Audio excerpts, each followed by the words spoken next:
दोस्तों political science का आपका एक इंपॉर्टेंट क्वेश्चन कि लोक द्वारा प्रतिपादित सामाजिक समझौता सिद्धांत का आलोचनात्मक परीक्षण करें। लोक द्वारा प्रतिपादित जो सामाजिक समझौता के बारे में इसके द्वारा बताया गया था, लोक के द्वारा जॉन लोक के द्वारा जो सामाजिक समझौता सिद्धांत दिया गया था उसका आलोचनात्मक परीक्षण करना है। ठीक है, अब उसकी आलोचनाओं को हम लोग समझेंगे। मोस्ट इंपॉर्टेंट क्वेश्चन है, लोक से संबंधित हम 3 क्वेश्चन करवाएं, तीनों ही इंपॉर्टेंट है। समझते हैं इस क्वेश्चन के आंसर को। इससे पहले अगर आप लोग चैनल पर नए तो आप लोग चैनल को सब्सक्राइब भी जरूर कर लीजिए। समझते हैं इस क्वेश्चन के आंसर को। कहा जा रहा है कि जॉन लोक 17वीं सदी के प्रमुख राजनीतिक दार्शनिक थे। दार्शनिक का मतलब फिलोसफर थे, ठीक है, जिन्होंने आधुनिक लोकतंत्र और मानवाधिकारों के विचारों को जन्म दिया। जिन्होंने क्या है तो आधुनिक लोकतंत्र और मानवाधिकारों के विचारों को जन्म दिया है। उन्होंने समाज और राज्य की उत्पत्ति को उन्होंने क्या किया तो समाज और राज्य की उत्पत्ति को सामाजिक समझौते के रूप में समझाया। सामाजिक समझौते के रूप में समझाया मतलब ऐसा नहीं कि कोई इसको बना के गया है या फिर इसको बनाया है, बल्कि एक समाज के द्वारा समझौता किया हुआ है जिसके कारण राज्य उत्पन्न हुआ है। ठीक है, आगे कहा जा रहा है कि लोक के अनुसार मनुष्य जन्मजात स्वतंत्र और समान होते हैं, लेकिन प्राकृतिक अवस्था में सुरक्षा और न्याय की कमी होती है। लेकिन प्राकृतिक अवस्था में क्या है तो सुरक्षा और न्याय की कमी होती है। इसी कारण उन्होंने कहा कि लोग अपनी स्वतंत्रता और संपत्ति की रक्षा के लिए सरकार का निर्माण करते हैं, और इसी चीज़ों के लिए लोग जो है वो अपनी स्वतंत्रता और संपत्ति की रक्षा के लिए सरकार का निर्माण करते हैं। लोक का यह सिद्धांत आज भी लोकतांत्रिक विचारधारा और राजनीतिक दर्शन का आधार माना जाता है। ये जो सरकार है या फिर जो राज्य है इसका गठन क्यों हुआ है, सरकार क्यों बनाया गया है, राज्य क्यों बनाया गया, ताकि लोग अपनी संपत्ति का रक्षा कर सके, कानून के अंतर्गत रह करके वो सुरक्षित रह सके, अपनी संपत्ति को सुरक्षित रख सके। ठीक है, और इसी के बारे में लोक ने कहा है, लोक ने सिद्धांत दिया है। लोक का सामाजिक समझौता सिद्धांत क्या है इसके बारे में आप लोग थोड़ा सा समझ लीजिए। प्राकृतिक अवस्था के बारे में पहले समझ लीजिए कि प्राकृतिक अवस्था उस टाइम में कैसा होता था। प्राकृतिक अवस्था क्या है इसके बारे में आप लोग समझेंगे। लोक के अनुसार प्रारंभिक मानव अवस्था में लोग स्वतंत्र और समान थे। इस चीज़ को हम बार बार बता रहे हैं। प्राकृतिक अवस्था का मतलब क्या है, जहाँ पर कोई भी राज्य या फिर कानून नहीं होता है, सारे व्यक्ति स्वतंत्र होते हैं और कोई भी वर्ग नहीं होता है, उसी को प्राकृतिक अवस्था कहा जाता है, जहाँ पर कोई भी अमीर गरीब नहीं होता। वही कहा जा रहा है कि लोक के अनुसार प्रारंभिक मानव अवस्था में लोग स्वतंत्र और समान थे। सभी के पास अपने जीवन, स्वतंत्रता और संपत्ति के अधिकार थे। हालांकि इस अवस्था में कोई निश्चित कानून या न्यायपालिका नहीं थी, जिससे अधिकारों की रक्षा सुनिश्चित नहीं हो पाती थी। जिससे क्या है तो अधिकारों की जो रक्षा वो सुनिश्चित नहीं हो पाता था।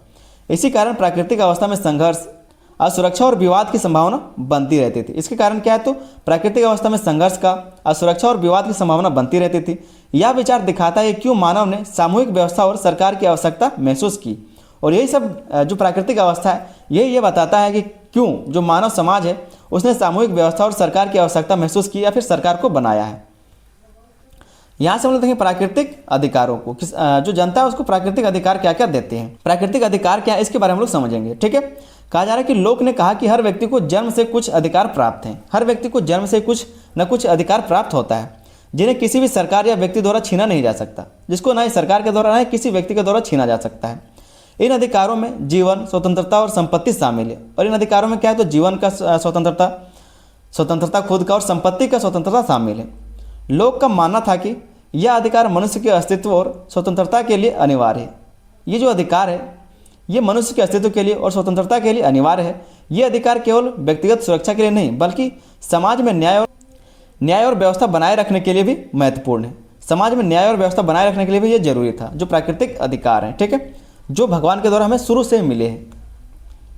तीसरा जो इसका सिद्धांत है वो है सामाजिक समझौते की अवधारणा। सामाजिक समझौते की अवधारणा बताई गई है। लोक के अनुसार लोग अपनी सुरक्षा और संपत्ति की रक्षा के लिए आपसी समझौते के तहत सरकार का निर्माण करते हैं।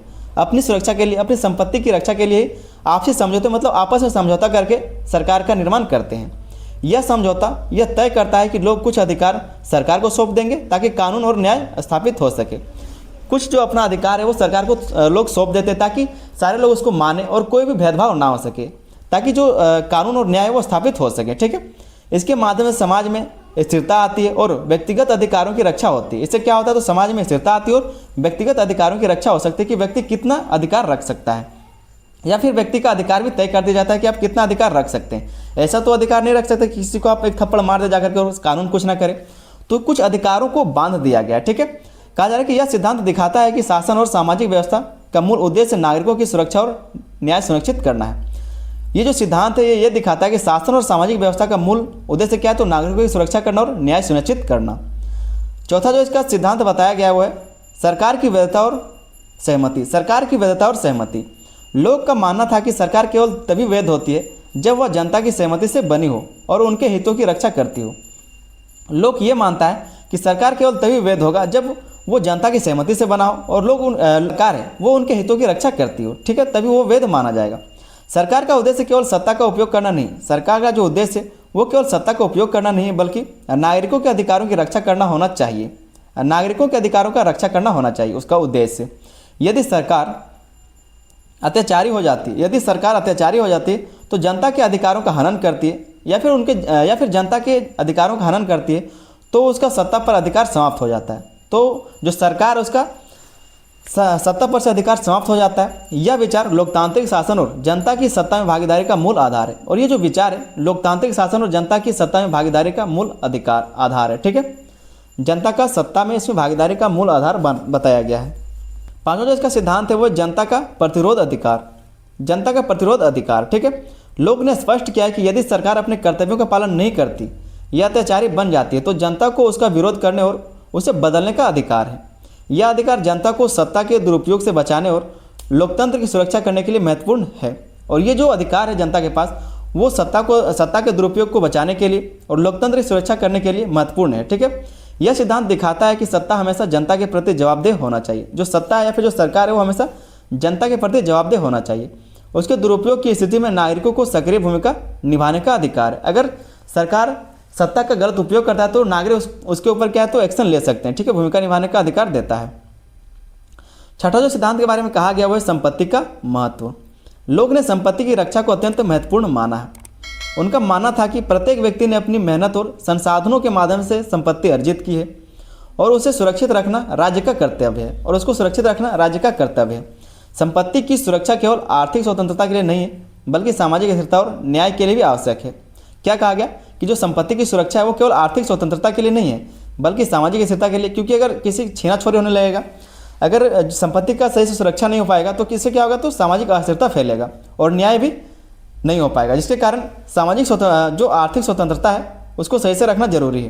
इसलिए जो संपत्ति का सुरक्षा है उसको करना जरूरी है, ठीक है। यह विचार आधुनिक राजनीति और आर्थिक व्यवस्थाओं में संपत्ति अधिकार के महत्व को स्पष्ट करता है, संपत्ति के अधिकार को स्पष्ट करता है। सातवां जो इसका सिद्धांत है वो है लोकतंत्र और न्याय का आधार। लोक का सिद्धांत स्पष्ट करता है कि लोकतंत्र में जनता की भागीदारी और सहमति अत्यंत महत्वपूर्ण है। लोक का जो ये सिद्धांत है ये स्पष्ट करता है कि लोकतंत्र में जनता की भागीदारी और सहमति अत्यंत महत्वपूर्ण है। कानून और न्याय का निर्माण जनता की राय और स्वतंत्रता के आधार पर होना चाहिए। यह सिद्धांत दिखाता है कि शासन का मुख्य उद्देश्य नागरिकों के अधिकारों की रक्षा करना और उन्हें समान अवसर प्रदान करना है। कहा गया इस सिद्धांत के अनुसार कि जो लोकतंत्र उसमें जनता की भागीदारी और सहमति अत्यंत महत्वपूर्ण माना जाता है। कानून और न्याय का निर्माण जनता की राय से होना चाहिए, उसकी स्वतंत्रता के आधार पर होना चाहिए। यह सिद्धांत दिखाता है कि शासन का मुख्य उद्देश्य नागरिकों के अधिकारों की रक्षा करना और उन्हें समान अवसर प्रदान करना है, ठीक है। आगे हम लोग इसकी आलोचना को देखेंगे। आलोचनात्मक परीक्षण। पहला जो इसका आलोचना है इसके सिद्धांत का वो है सिद्धांत और वास्तविकता का अंतर। जो सिद्धांत है इसके तो जो सिद्धांत दिया गया और जो वास्तविकता है उसमें कुछ अंतर है, तो ये किसका आलोचना है। लोक का सामाजिक समझौता आदर्शवादी है। जो सामाजिक समझौता बताया गया लोक के द्वारा वो आदर्शवादी मतलब एक विचार एक कल्पना के माध्यम से हो सकता है। वास्तविक समाज में आर्थिक और सामाजिक असमानताएं मौजूद हैं। जो वास्तविक समाज है उसमें आर्थिक और सामाजिक असमानताएं मौजूद है जिससे सभी लोगों के अधिकार समान रूप से सुरक्षित नहीं रह पाते। जिससे क्या है तो सभी लोगों के अधिकार जो है वो समान रूप से सुरक्षित नहीं रह पाते। गरीब और कमजोर वर्ग के लिए लोक के सिद्धांत का प्रत्यक्ष क्रियान्वयन हमेशा संभव नहीं होता। गरीब और जो कमजोर वर्ग के लोग हैं उसके लिए लोक के सिद्धांत का प्रत्यक्ष क्रियान्वयन हमेशा नहीं संभव हो पाता है। तो एक इसका पहला आलोचना हो गया। दूसरा जो इसका आलोचना है प्राकृतिक अवस्था की व्यवहारिक कठिनाइयाँ। प्राकृतिक अवस्था की व्यवहारिक कठिनाइयाँ, जो प्राकृतिक अवस्था है व्यवहारिक कठिनाइयाँ उसमें लोग ने मानव को प्रारंभ में नैतिक और स्वतंत्र माना। लोग ने क्या है तो प्रारंभ में जब प्राकृतिक अवस्था था उस टाइम में लोगों को जनता को नैतिक और स्वतंत्र माना है, लेकिन वास्तविकता में मानव व्यवहार हमेशा नैतिक और सहकारी नहीं होता। लेकिन वास्तविकता में कहा जा रहा है कि मानव का जो व्यवहार है वो हमेशा नैतिक और सहकारी नहीं होता। संघर्ष, हिंसा और स्वार्थपूर्ण व्यवहार की संभावना अधिक होती है जिससे प्राकृतिक अवस्था की व्याख्या सीमित हो जाती है। प्राकृतिक अवस्था का मतलब वहाँ पर जहाँ पर लोग सारे बराबर हो, कोई ऊंच नीच ना हो, कोई लड़ाई झगड़ा ना हो, ठीक हो, तो इस तरह से कोई भी नियम ना हो, सभी लोग स्वतंत्र हैं, तो उसको प्राकृतिक अवस्था कहा जाता है। लेकिन यहाँ पर इस तरह से हो सकता है क्या, यहाँ पर लोगों के बीच संघर्ष है, हिंसा है, स्वार्थपूर्ण व्यवहार है, तो यहाँ पर इस तरह का व्यवस्था को लागू करना नहीं हो सकता। इसलिए कहा जा रहा है कि यहाँ पर इस तरह का प्राकृतिक अवस्था की व्याख्या सीमित हो जाती है। तीसरा जो इसका आलोचना है वह सहमति का अमूर्त विचार। सहमति का अमूर्त विचार, लोक का सिद्धांत मानता है कि सभी लोग सरकार से सहमत हैं। लोक का सिद्धांत यह मानता है कि सभी लोग सरकार से सहमत हैं। वास्तविकता में अधिकांश लोग जन्म से ही किसी सरकार के अधीन होते हैं, जन्म से ही किसी सरकार के अधीन होते हैं और उन्होंने सीधे सहमति नहीं दी होती। उन्होंने क्या है तो सीधे सहमति नहीं दी होती। यह सिद्धांत व्यवहार में पूरी तरह लागू करना कठिन बनाता है। ये जो सिद्धांत है वो व्यवहार में लागू करना पूरी तरह से कठिन बनाता है। चौथा जो इसका आलोचना है वह संपत्ति और वर्गीय असमानता। संपत्ति और वर्गीय असमानता, संपत्ति की सुरक्षा पर जोर देने से अमीर और गरीब के बीच असमानता बढ़ सकती है।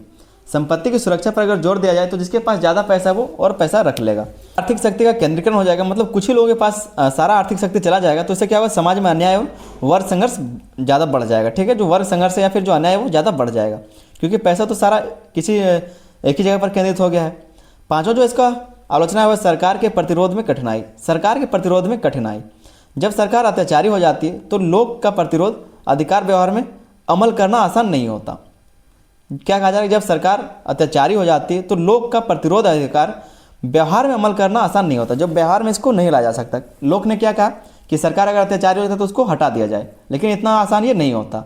कमजोर या निर्बल जनता के लिए इसे लागू करना चुनौतीपूर्ण होता है। जहाँ पर लोग जागरूक नहीं या फिर जो कमजोर या वहाँ पर इस सिद्धांत को लागू करना बहुत ही चुनौतीपूर्ण हो जाता है, क्योंकि वहाँ पर सरकार को तुरंत नहीं गिराया जा सकता। छठा जो इसका आलोचना है वो है सामाजिक और राजनीतिक विविधता। सामाजिक और राजनीतिक विविधता, लोक का सिद्धांत एक आदर्श और स्थिर समाज पर आधारित है। बहुसंख्यक समाज में विभिन्न भाषाएं, धर्म, जाति और सांस्कृतिक होने के कारण इसे लागू करना जटिल हो जाता है। सामाजिक और राजनीतिक विविधता भी देखने को मिलता है। कहा जा रहा है कि लोक का जो सिद्धांत है वो एक आदर्श और स्थिर समाज पर आधारित है। जो एक आदर्श समाज है, जो एक स्थिर समाज है, वहाँ पर इसका सिद्धांत लागू होता है। बहुसंख्यक समाज में जहाँ पर बहुत तरह के समाज रहते हैं या फिर जो विभिन्न भाषाएं वाली समाज है, धर्म, जाति या फिर जो स्थितियाँ होती है, वहाँ पर इसका जो सिद्धांत है वो लागू करना कठिन हो जाता है, जटिल हो जाता है। ठीक है, आगे एक छोटा सा निष्कर्ष हम लोग देख लेते हैं। कहा जा रहा है कि लोक का सामाजिक समझौता सिद्धांत आधुनिक लोकतंत्र और मानवाधिकारों के लिए अत्यंत महत्वपूर्ण है। यह व्यक्ति की स्वतंत्रता, संपत्ति और जीवन की सुरक्षा को केंद्र में रखता है। हालांकि वास्तविक समाज में असमानता, सत्ता का केंद्रीकरण और सामाजिक विविधता इसी पूरी तरह लागू करने में बाधा डालते हैं। फिर भी यह सिद्धांत राजनीतिक दर्शन और लोकतांत्रिक व्यवस्था के लिए मार्गदर्शक और प्रेरणादायक है।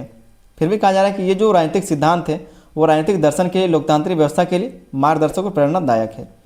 तो क्वेश्चन का आंसर बहुत अच्छे तरह से लिखा हुआ था। उम्मीद करते हैं आपको समझ में आ गया होगा। चैनल पर नए तो चैनल को आप लोग सब्सक्राइब जरूर कर ले। मिलते हैं किसी अगले वीडियो में, तब तक के लिए धन्यवाद। जय हिंद।